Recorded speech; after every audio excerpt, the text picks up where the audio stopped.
Assalamualaikum warahmatullahi wabarakatuh. Halo guys, perkenalkan nama saya Jordi Alexander. Izinkan saya berbagi. Di video hari ini saya akan menjelaskan persyaratan dan tata cara pendaftaran calon pegawai negeri sipil di Kementerian Hukum dan Hak Asasi Manusia. Sebelum kita ke videonya, ada baiknya buat teman-teman yang baru bergabung di channel ini, luangkan waktunya sedikit untuk menekan tombol subscribe dan like sebagai bentuk apresiasi kalian, serta share sebagai bentuk support kalian kepada saya, agar kelak di kemudian hari saya tetap bersemangat untuk berbagi info seputar calon pegawai negeri sipil. Oke, mari kita lanjutkan ke videonya. Oke, kita masuk ke pembahasan pertama, yaitu syarat dan persyaratan untuk menjadi calon pegawai negeri sipil Kementerian Hukum dan Hak Asasi Manusia. Persyaratan pertama, kalian adalah warga negara Indonesia, teman-teman. Kalau kalian warga negara Prancis, Thailand, Arab, Malaysia, kalian tidak bisa untuk menjadi calon pegawai negeri sipil di Kementerian Hukum dan HAM, teman-teman.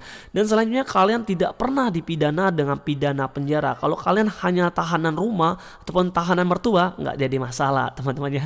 Oke, selanjutnya kalian tidak pernah diberhentikan ya dengan hormat maupun tidak hormat sebagai pegawai negeri sipil. Bagi kalian yang pernah menjadi seorang pegawai negeri sipil dan kalian dipecat dengan tidak hormat ataupun secara hormat, kalian tidak bisa mengikuti tes CPNS Kemenkumham, teman-teman ya. Begitupun juga berlaku dengan kalian yang diberhentikan di TNI, Polri ataupun pegawai BUMN atau BUMD, kalian tidak bisa untuk mengikuti tes CPNS Kemenkumham, teman-teman. Dan bukan PNS aktif ya. Bagi kalian sekarang menjadi PNS guru dan sebagainya, pengen nambahin jadi PNS CPNS Kemenkumham, kalian nggak bisa, teman-teman. Jadi bagi kalian yang PNS aktif, TNI aktif ataupun anggota Polri aktif dan siswa sekolah ikatan dinas pemerintahan pun yang aktif, kalian tidak bisa untuk mendaftar ataupun mengikuti tes CPNS Kemenkumham, teman-teman. Dan selanjutnya kalian harus memiliki sehat jasmani dan rohani, teman-teman. Rohani kan harus sehat ya. Kalau kalian agak goyang-goyang sedikit nggak masalah selama kalian masih tetap wawasan ataupun pikiran kamu tetap jernih dan bersih ya. Oke, dan selanjutnya tidak bertato, teman-teman ya. Kalau kerokan nggak apa-apa, kalau bertato tidak boleh sama sekali. Dan selanjutnya kalian harus bersedia ditempatkan di seluruh wilayah negara Kesatuan Republik Indonesia. Ini nanti kalian akan tanda tangani setelah lulus nanti ataupun setelah lulus tahap akhir, teman-teman. Dan usia minimal untuk pendaftar atau pelamar tingkat SMA itu minimalnya 18 tahun ya, untuk semuanya 18 tahun dan maksimal 28 tahun untuk SMA. Dan untuk D3, S1 ataupun S2, dokter, bidan dan sebagainya maksimal 35 tahun ya guys ya umur kalian. Kalau lebih dari situ ya kalian nggak bisa guys, lamaran orang aja ya. Oke, selanjutnya tinggi badan pria haruslah 165 cm dan wanita 160 cm. Dan untuk poin ini bakal mungkin ada perubahan di setiap tahunnya ya, di setiap rekrutmen untuk CPNS Kemenkumham. Kita nggak akan bakal tahu apakah dia bakal nambah poinnya atau jadi 170 cm atau enggak gitu, atau turun, nggak tahu guys ya. Itu ada kebijakan Kementerian Hukum ya, Kementerian Hukum dan HAM. Jadi kita ya, kalau yang misalnya tingginya agak kurang dikit ya coba latih bagaimana cara biar bisa meninggikan badan, walaupun 1 cm aja udah cukup, alhamdulillah teman-teman ya.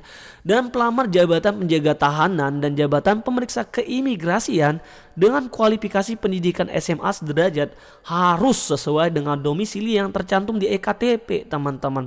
Apabila ya kalau kalian sedang di provinsi lain, teman-teman pengen daftar CPNS Kemenkumham di daerah situ, kalau kalian mau pulang, misalnya kalian itu daerah asli kalian orang Sumatera Selatan, terus ada pembukaan CPNS Kemenkumham di Jawa, kalian pengen daftar di Jawa karena males kalau mau daftar di Sumsel itu jauh, kalian ya harus memiliki izin, teman-teman, yang menerangkan bahwa yang bersangkutan telah berdomisili, ini kurang aku ngetiknya, berdomisili di provinsi tersebut, teman-temannya. Kalian harus minta surat keterangan intinya, teman-teman.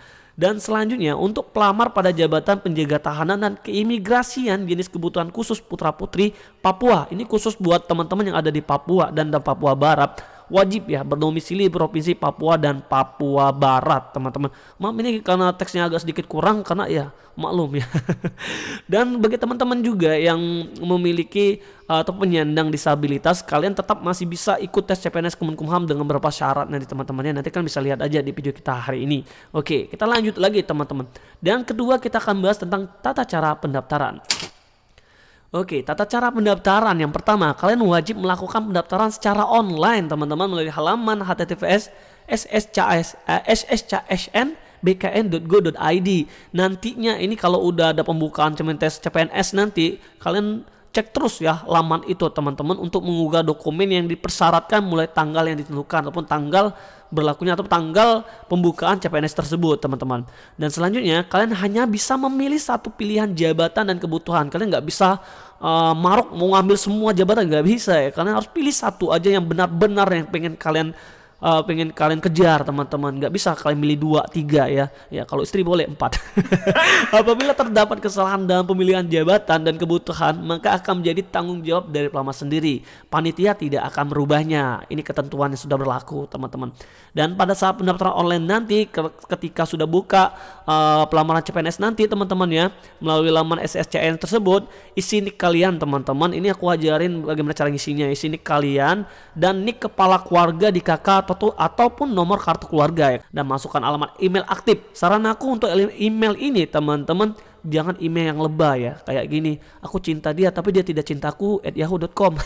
Jangan teman-teman, kalau bisa pakai nama kalian aja ataupun yang sopan aja ya. Tapi nggak apa-apa sih, mungkin juga ada tambahan sedikit mungkin nilai gitu ya, nggak berpengaruh sih teman-teman, tapi ya sesopan mungkin lah ya. Dan password yang mudah kalian ingat teman-teman, serta buat jawaban pengaman. Sewaktu-waktu kalau kalian lupa password nanti, jawaban pengaman ini harus kalian ingat ya untuk membukanya teman-teman. Selanjutnya kalian upload atau mengunggah foto belatar belakang merah. Pink boleh bang? Enggak boleh, harus belatar belakang merah, harus sesuai dengan ketentuan teman-teman ya, dengan ukuran 4x6 minimal. Size foto itu 120 KB dan maksimalnya 200 KB. Bagaimana cara ininya bang? Ngecilin foto gampang, kalian download aja di Play Store ya. Aku download aja kayak PixArt atau dan sebagainya, dan kecilin kualitas dari foto kalian ya, kayak berapa pixel gitu. Nanti dia akan size-nya akan kecil sendiri ya guys ya untuk formatnya ya. Dan jangan lupa untuk kalian print ya kartu informasi akun kalian yang sudah kalian selesaikan tadi teman-teman. Setelah selesai nantinya kalian login kembali ya. Jadi kalian logout dulu, login kembali menggunakan nick dan password yang sudah kalian daftarkan teman-teman. Unggah swap foto ya dengan memegang EKTP dan juga informasi akun yang kita print tadi teman-teman. Kalau kalian bingung swap foto seperti apa, swap foto seperti ini teman-teman. Ini swap foto. Bukan. Yang gini dong. Yang ini salah tadi. Sisa fotonya itu minimal 120 KB dan juga maksimal 200 KB. Oke, selanjutnya kalau kalian udah nganu-nganu dan semua hal yang tadi, selanjutnya ini tahap bertahap teman-teman ya. Pilih instansi Kementerian Hukum dan HAM karena kalian ingin mendaftar CPNS Kementerian Hukum dan HAM. Ini masih di laman SSCN tadi ya, SSACN. Ya udah gitulah. Pilih jenis jabatan sesuai kebutuhan sosial, sesuai pendidikan kalian. Kalau SMA kalian hanya bisa menjadi penjaga tahanan teman-teman. Lengkapi data kalian dan formulir. Apabila telah lengkap, kalian jangan lupa, ini paling penting, print atau cetak kartu pendaftaran SSCSN tersebut. Oke, selanjutnya ini kita akan bahas dokumen peserta pelamar. Tapi sebentar, aku mau ngambil napas dulu. Mungkin kalian udah agak sedikit paham untuk bagian-bagian tadi. Bagi kalian yang bingung teman-teman dengan penjelasan saya, ataupun kalian masih agak ragu, bingung, kalian bisa komen aja di kolom komentar di bawah ya. Akan aku ladeni. Oke, selanjutnya dokumen persyaratan pelamar. Ini ya, dokumen persyaratan pelamar teman-teman, ini yang paling umum. Surat lamaran ditujukan kepada Menteri Hukum dan Hak Asasi Manusia Republik Indonesia di Jakarta. Ingat, kopi suratnya ya di Jakarta, dan surat pernyataan 13 poin. Dapat diketik menggunakan komputer atau ditulis tangan. Bagi kalian yang rajin boleh tulis tangan teman-teman ya. Dan ingat di materai 10.000 teman-teman. Ditandatangani dengan pena bertinta hitam, bukan bertinta cinta gitu ya. Format surat lamaran dan surat pernyataan tersebut dapat diunduh nantinya di laman HTTPS. TT-nya kegedean itu. Nanti kan T-nya kurangi 1 ya. HTTPS cpns.kemenkumham.go.id teman-teman. Pas pembukaan CPNS nanti. Dan selanjutnya kalian harus memiliki EKTP. Bagi yang belum memiliki EKTP dapat minta surat keterangan telah melakukan kependudukan yang dikeluarkan Dinas Kependudukan dan Catatan Sipil atau Capil teman-teman di daerah kalian ya. Selanjutnya akta kelahiran teman-teman. Kalian semua pasti punya akta kelahiran teman-teman.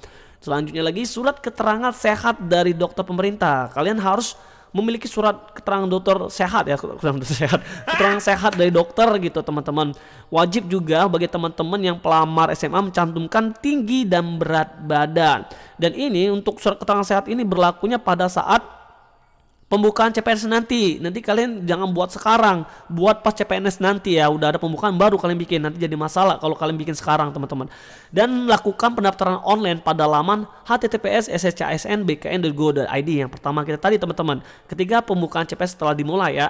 Dan dokumennya diunggah di laman atas SSCIN bekas asli ya. Salah dong. Maksudnya sorry. Di sini dokumen yang diunggah di laman tersebut scan bekas asli ya, scanan bekas asli dengan format PDF teman-teman. Bagi kalian yang bingung, Bang, bagaimana cara scan? Kalian bisa mampir di fotokopi dan sebagainya, atau enggak kalian bisa menggunakan handphone gitu ya. Kalau pakai handphone ya aku sedikit ngajarin triknya. Kalau pakai handphone kalian edit dulu seperti kayak diterangin dan sebagainya. Setelah itu kalian pindahin ataupun download aplikasi Image to PDF nanti. Itu bisa udah kayak scanan gitu teman-teman. Oke, setelah kalian yang dinyatakan lulus seleksi administrasi dapat mencetak kartu peserta ujian melalui laman di atas. Kalau kalian sudah dipastikan lulus seleksi administrasi ya, seleksi awal, kalian wajib banget harus di print itu peserta ujiannya ya, kartu peserta ujian. Nah, ini untuk persyaratan untuk pelamar D3, S1, S2 teman-teman ya. Oke, yang pertama itu adalah ijazah asli sesuai jabatan yang dilamar, dan khusus dokter, perawat ataupun bidan menggunakan ijazah profesi disertai surat tanda registrasi asli yang masih berlaku, bukan merupakan STR internship teman-teman ya. Ingat itu poin penting. Oke, transkrip nilai asli dengan IPK minimal 2,75. IPK 2,75 bukan 2,15 teman-teman. Ya, bagi IPK-nya yang tinggi gaskeun. Tapi di sini aku memberikan sedikit saran bagi teman-teman yang mau lamar ya. Kalau kalian memang sudah lulus ijazah, lulus sarjana, tapi kuota penerimaan untuk CPNS Kemenkumham di sarjana itu kecil, mending kalian ambil SMA aja teman-teman ya. Nanti kalian bisa penyetaraan juga guys. Oke, selanjutnya surat keterangan lulus bagi kalian yang belum mendapatkan ijazah teman-teman, tapi setelah kalian dinyatakan lulus pada tahapan akhir udah pemberkasan, kalian wajib banget menyertakan ijazah dan transkrip nilai asli ya. Bagi lulusan pengurusan luar negeri, surat keputusan penyetaraan ijazah asli dan Kementerian Pendidikan Kebudayaan Riset dan Teknologi. Dan jangan lupa screenshot hasil akreditasi program studi dari Badan Akreditasi Nasional Perguruan Tinggi atau BANVT dan Pusdiknakkers atau laman https banvt.org.id atau surat akreditasi asli yang dikeluarkan Kementerian Pendidikan. Ini ingat bagi lulusan perguruan tinggi dalam negeri yang tidak tercantum akreditasinya. Bagi yang di ijazah S1 ataupun transkrip nilainya nggak ada akreditasinya, kalian wajib menyantumkan ini. Wajib screenshot ya guys ya. Oke, dan ini untuk persyaratan untuk pelamar sekolah menengah atas atau LCTA. Yang pertama ijazah asli, transkrip nilai asli atau surat keterangan hasil ujian nasional asli ya teman-teman ya. Surat keterangan lulus SKL atau surat keterangan lulus ini sama kayak S1 tadi. Bagi kalian yang belum dapat ijazah, kalian harus minta surat keterangan lulus, dan kalian bisa dengan mencantumkan data nilai ujian nasional ya. Dan jika kalian dinyatakan lulus nantinya wajib menyertakan ijazah dan transkrip nilai asli. Dan selanjutnya surat penyertaan ijazah dan transkrip nilai dan Kementerian Pendidikan Kebudayaan Riset dan Teknologi bagi lulusan luar negeri. Ini bagi lulusan luar negeri ya, wajib banget surat penyertaan ijazah dari kementerian ya. Dan untuk kalian lulusan pesantren, kalian harus dari Kementerian Agama ya. Jadi kalian ngambil surat lulusan dari Kementerian Agama gitu teman-teman. Oke, nah ini untuk teman-teman yang menyandang disabilitas ya, untuk teman-teman kita yang spesial. Untuk penyandang disabilitas ini syaratnya itu sama aja dengan S1, S2 yang umum yang pertama kita bahas teman-teman. Tapi di sini ada beberapa tambahan, yaitu surat keterangan dokter asli ya. Ini tambahannya yang menerangkan jenis dan tingkat derajat disabilitasnya dari rumah sakit pemerintah. Jadi ada surat keterangan. Dan selanjutnya ini mungkin agak repot, wajib mengunggah video singkat yang menunjukkan kegiatan sehari-hari pelamar dalam menjalankan aktivitas sesuai dengan jabatan yang dilamar. Pada video tersebut, pelamar harus memperlihatkan kondisi fisik pelamar sebagai media untuk panitia dalam melakukan verifikasi dengan mengetahui jenis dan tingkat derajat kedisabilitasan pelamar secara visual dokumen. Video tersebut diunggah melalui akun YouTube masing-masing pelamar. Jadi video tadi diunggah ke akun YouTube masing-masing pelamar ya teman-teman ya. Kalau kalian belum punya akun YouTube, buat aja nggak apa-apa nanti. Dan selanjutnya menyampaikan tautan link video tersebut pada akun pendaftaran. Nanti di pendaftaran SSCN nanti, di laman SSCN nanti, sertakan link video kalian tadi di situ ya, taruh ya. untuk masing-masing pelamar. Oke teman-teman, ini ada sedikit motivasi untuk kalian. Doa, usaha, dan orang tua adalah kunci utama kesuksesan seorang yang ingin berjuang. Ini adalah konsep hidupku ya. Aku nanti aja untuk bahas tentang aku masa-masa CPNS dulu. Pokoknya kalian dapat info dulu. Oke, sepertinya video kita hari ini cukup sampai di sini teman-teman. Nanti kalau kalian pengen request video ataupun request yang lain, kalian bisa komen aja di kolom komentar. Bagi kalian yang masih bingung seperti yang aku bilang tadi, kalian bisa komen juga di kolom komentar. Oke, sekian video dari saya. Semoga bermanfaat dan jangan lupa untuk share ke teman-teman. Assalamualaikum warahmatullahi wabarakatuh. Sampai jumpa di video kita selanjutnya. Dadah.